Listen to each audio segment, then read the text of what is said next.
is the Wat Marp, the Lunar Observance Day. And so we should be intent on practicing together. And why is that? It's because our lives, they don't last, and they're not sure. And we don't know when this sankhara, this body which has been conditioned, brought about through different factors, when it will break apart. We just don't know when that's going to happen. And if we don't hurry and practice and meditate, and then when these painful feelings appear within the body due to illness, our mindfulness won't be able to keep up with that. What we need is to have and train ourselves to have mindfulness which is strong and has energy. So we do that with Sila as our foundation. There's the 5 precepts, the 8 precepts, the 10 precepts of a novice, or the 227 precepts of a bhikkhu. And we have a mindfulness there within this practice of Sila and Vinaya, being composed, restrained in our acts of body and speech within the bounds of Sila, of virtue. And then from that, we put our efforts into meditation practice, because we have this firm foundation already. So we try to bring the mind to a state where it's not chaotic and agitated. So we can take our minds to chant, and maybe chant many different verses. We can chant in praise of the Buddha, and the praise of the Dhamma, and praise of the Sangha, or their virtuous qualities. And when the mind gathers together, what's left is just this one word of Buddha. So we try to bring it to a state where it's unified. It's just with one thing. And so that it's not distracted and shaken. And when it's brought together and unified, then Buddha disappears. And what's left is the stillness of heart. And this is the foundation which can bring the mind to develop wisdom. So if we're skilled at contemplation in order to bring the mind to peace, then we should use that. So contemplating the body as being composed of elements, this heap of earth, water, fire, and air, a heap of anicca, dukkha, and anatta, of inconstancy, of change and stress, and not self, using this to bring the mind to peace. So we need to have a refuge for our hearts, and this is something which is extremely important. And why is that? Well, it's because if the mind doesn't have a refuge, then it won't be able to be brought to peace. And these sankharas, they won't be able to be stilled, and the mind will then be agitated. And there'll be this sense of self, that ignorance brings up this conditioning and conditions ourselves, that we take the body and the mind to be a self, to be me. And so this is conventions appearing. But in the beginning, we have these conventions. So we need to study them and get to know them and understand them, and to act correctly in line with convention. And so we have these conventions now of people and of novices and of monks. These are all conventions, suppositions.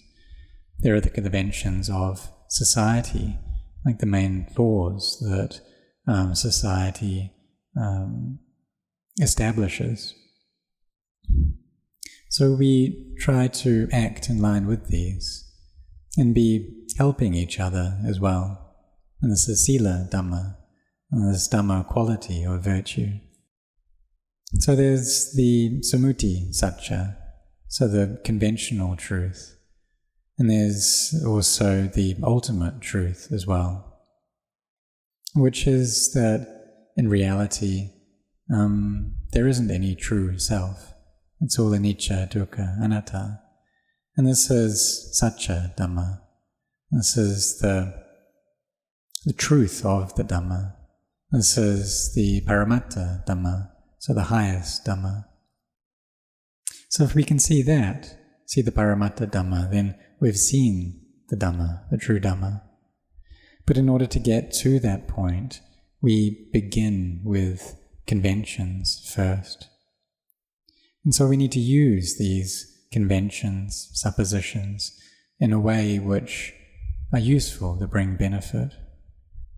And so we have these conventions of mother and father, Guru Bhajan, our great teacher, conventions of the Vinaya, and we have this self, so we bring that self to be acting in ways which are correct according to the established modes of doing things and the laws and ways of organizing.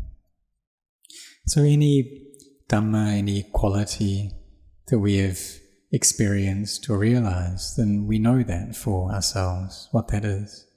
Pachatang veditapo nyuhi, that the wise know this for themselves.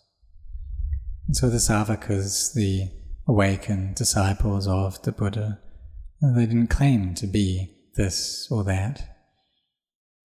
There wasn't any claim to be an arahant or an anagami, sakadagami, sotapanna, these different levels of awakening. And this is something which is really important.